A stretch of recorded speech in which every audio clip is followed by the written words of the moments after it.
guys, Spirit Guide Messenger po. Welcome back po. Okay guys, bago tayo mag-start ng ating reading, gusto ko lang po explain sa inyo. Last time, in-explain ko po sa inyo about sa Kundalini at about sa third eye, yung taong may third eye at yung taong merong spiritual eye. Kung ano ang pagkakaiba.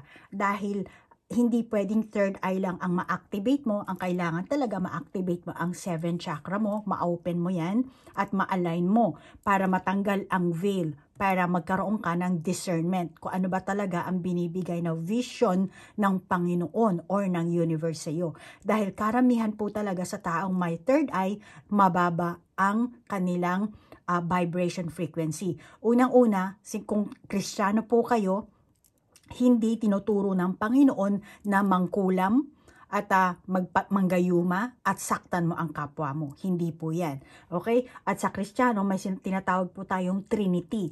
The Father, the Son, the Holy Spirit. At tayo rin pong tao, Trinity rin po tayo. Meron tayong the body, the soul, and the spirit. Ang spirit, ang God consciousness. Ang soul mo, ang sarili mong consciousness. Ang body mo, ang world consciousness. Kaya tayong mga tao, meron tayong meron tayong duality. Meron tayong bad side at meron din tayong good side. Okay? So ngayon, etong soul natin ang natutokso kasi. Kaya pag lumayo ang spirit sa atin, nawalan tayo ng connection, tayo na, yung soul, madali yang pasukin ng demonyo. At yan ang karamihan, yan ang mga taong merong third eye. Kaya iwasan nyo po sila. Dahil ang taong merong spiritual eye, hindi po nanggagayuma, hindi po nananakit ng kapwa. Okay? At sila po ang ginagamit. Dahil karamihan sa mga taong may spiritual eye, sila ay light worker. Konektado yan, naka-align yan, tatlong yan. Okay? Yung spirit, yung body, yung soul at yung body. Okay? So, before spiritual awakening, madilim pa ang inyong aura.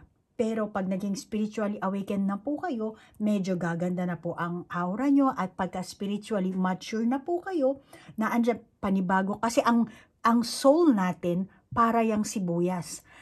Nagbabalat po yan. And then kada nagbabalat, pinapadalahan po yan ng universe, which is ginagamit po ang ating higher self, ang ating spirit, dinadalhan po yan ng liwanag. Kaya nag-iiba ang ating aura. So, depende yan kung paano ka namumuhay, At yung karma din na andyan. Kaya kung meron ka mga negatibong ginagawa, negatibo ring karma ang pupunta sa'yo, babalik sa'yo, parang boomerang yan. Pero kung gagawa ka ng kabutihan din ang matatamo mo. Kasi, katulad na sabi ko, boomerang yan. So, pero ang karma kasi, hindi ibig sabihin na, ikaw ang nagnakaw ng candy, o nagnakaw ka ng bato, let's say, crystal stone. Pero, ang pinaka-karma mo, hindi naman ibig sabihin dahil nagnakaw ka ng bato, bato rin ang nanakawin sa'yo. Hindi ganun.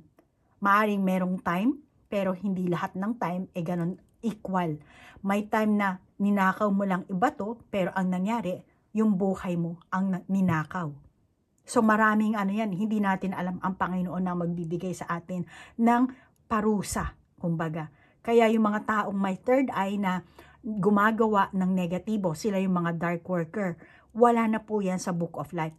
Burado na po yan mga yan. At yung iba, kung tutuusin, wala na nga rin yung soul nila katawan lang ang meron. Wala na yung kanilang spirit, wala na yung kanilang soul. Eto na, namamanipila na yung kanilang mismong katawan, which is eto kasi yung ating physical consciousness. So, ganun po yan. Kailangan sa mundo ng spirituality, kailangan i-align po natin ang 7 chakra natin para itong soul natin, ito ang nalilinis, nagbabalat at mabigyan ng spirit ng Panginoon, ng universe, ng liwanag para maging light worker ka. Ganun po yan. Kasi tayo, alam mo, sinasabi ngayon na malapit ng magunaw ang mundo. At ang mayayaman lang daw ang makakapunta sa mundong Mars. Dahil sila, billionaire sila. Meron silang pamasahe para sumakay ng spacecraft. Paano naman tayong mga pulubi, mahihirap, hindi natin afford yung pamasahe. So, ano mangyayari sa atin? Mabubulok tayo dito sa lupa. Which is, ang sinasabi ngayon, kaya kailangan maging spiritually awakened tayo, itaas natin ang ating vibration. Ngayon, kahit sabihin mong makapunta ka sa Mars, sa mundong Mars, dahil billionaire ka. Oo, makakapunta ka kasi meron kang physical consciousness at meron kang soul. Okay? Pero, etong physical natin, natutunaw to, etong katawan niya natin, natutunaw, tumatanda, nagkakasakit, nagkakasugat. Then, kahit nasabihin mo nasa Mars ka, ganun din. Bottom line, mamamatay ka. Walang mangyayari sa'yo. Sino lang ang matitira? Yung soul mo. So, yung soul mo, kailangan konektado yan sa spirit mo. Para konektado ka rin sa universe, sa Panginoon. At kasi ito, ang soul natin, siya ang nagta-travel from past life. Ngayon, kung yung buhay mo ngayon, meron ka pang future life. Pero depende na nga lang kung spiritually awakened ka na at konektado ka sa universe. So, ibig sabihin, katulad na sinasabi sa Biblia, pinapangukuhan tayo ni Kristo ng eternal life, eternity. So, ganun yan. So, hindi mo masasabi ngayon kung ano mangyayari, pero kailangan marunong tayo magpatawad, nagsisisi na tayo sa ating mga kasalanan. At, di ba, yan sinasabi sa Biblia, love your neighbor. Okay? So, ganun po. Maikli explanation lang po yan, pero marami po kayo, kung nagsisimba kayo, kung nagbabasa kayo ng mga Biblia, marami po kayong makukuhang impormasyon.